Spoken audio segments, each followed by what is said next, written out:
What's going on, guys? So if you saw the video that I made about films that I like more than I used to, in that video I mentioned that I'd like to talk about something that has been a topic that's been on my mind for a while, and that is why they don't make movies like they used to. That's obviously a very broad way of saying this, but you see that a lot. Why don't they make movies like this anymore?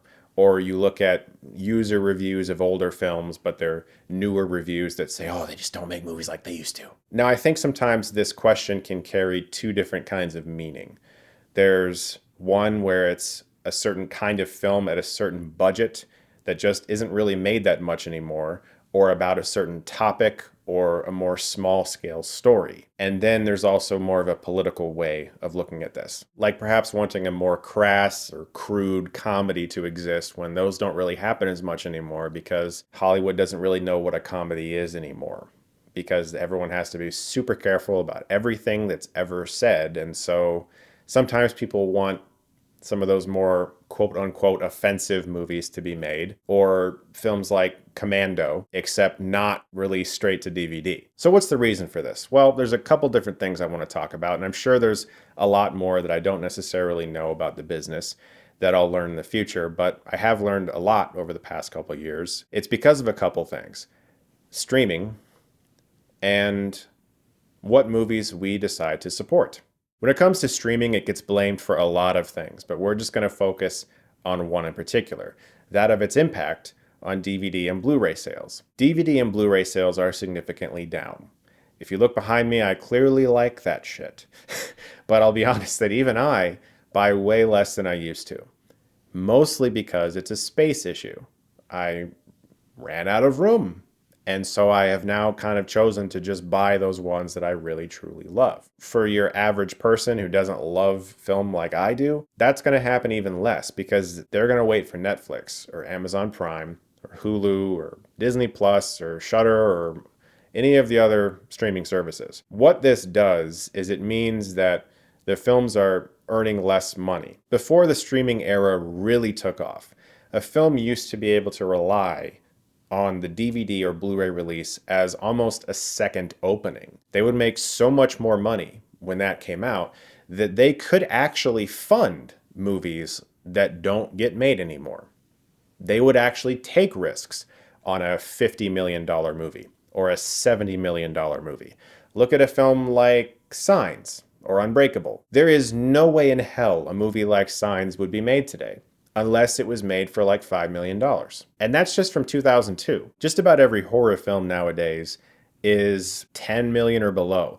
There's the rare Halloween Kills, but that's because it's fucking Halloween. It's this giant IP. But even that film, nowhere near the type of budget it would have been made for in the past. Nowadays, films are pretty much 1 to 10 million, or it's a Marvel movie.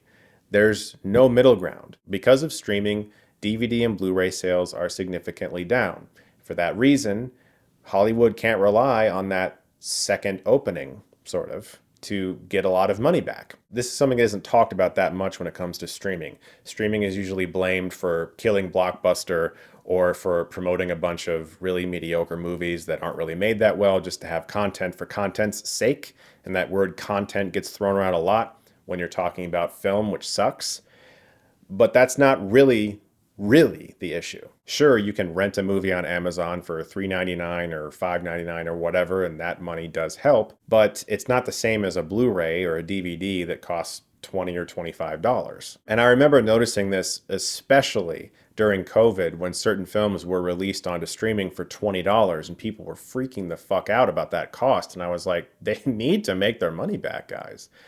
People tend to think about movies as this sort of disposable thing that they can just kind of put on, and they don't really realize that these films have to make their money back, or we will not get films as much anymore, or certain kinds of films. And then those people go online and say, why the fuck aren't we getting movies like we used to? Because you have to support them. You have to actually show up and support them. I'm not even talking about piracy, but yeah, piracy is an issue. A lot of people don't like to talk about it because it's so common, but it is.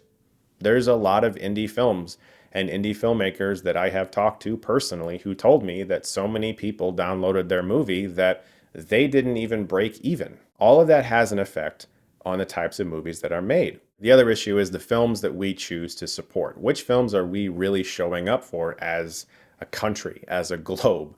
Which movies are we supporting? And that's the only real way that Hollywood can hear us. They don't give a shit about your IMDb score. They don't even really care all that much about Rotten Tomatoes. I mean, they do a little bit. They just want to know, is it going to make some money?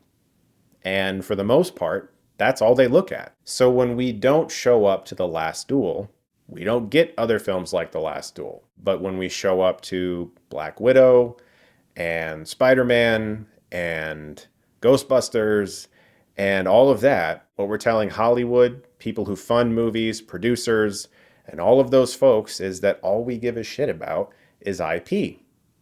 There's a reason why Martin Scorsese took so fucking long to even get financing for The Irishman, which is nuts. He's Martin Scorsese. He's made like 100 iconic movies. One of the reasons why M. Night Shyamalan is even able to continue to make original thrillers is A, he has a name that's very recognizable, but B, he's self-financing them. He's actually putting his own money into movies like Old and Split and The Visit and Glass. And that's one of the reasons he's able to do it. So what movies are we actually showing up to support? Because Hollywood hears that.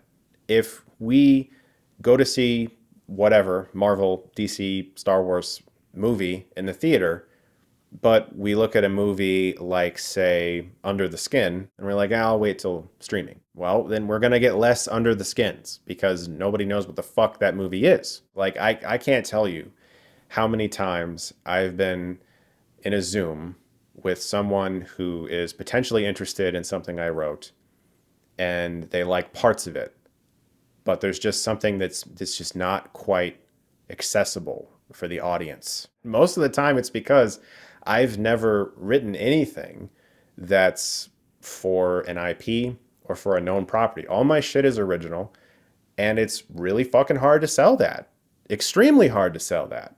I got this close, I got this close, I'm going to say it, last year to fully financing a $5 million movie with a really, really big company.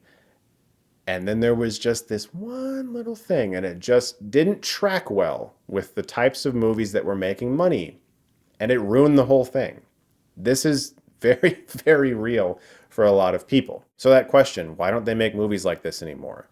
There's a lot of reasons. Why don't we get films like Francis Ford Coppola making The Rainmaker? Or not a great movie necessarily, but Vanilla Sky. These movies just, you don't see them that much.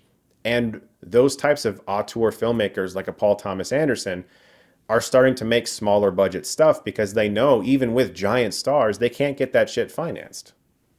So it really is about like, what are we showing up to see? If we want to see movies like the ones they used to make, we have to support them when they come around. We can't just be like, we'll wait for streaming, because then that film's not going to get as much money. You have to go to the goddamn theater. I have so many feelings on this topic, clearly, but I hope that this was at least semi-informative for people, and I hope that in some way we as a people, I sound like a goddamn politician, can support films that we really want to see that don't really get that support as much. And do me a favor, when The Last Duel comes out, buy it. If The Empty Man ever gets a Blu-ray release, buy it. That sends a message. That's how we get our voice heard. That's how more movies like that will get made. Guys, thank you so much as always for watching. Look forward to more videos very soon. And if you like this, you can click right here and get Stuckmanized.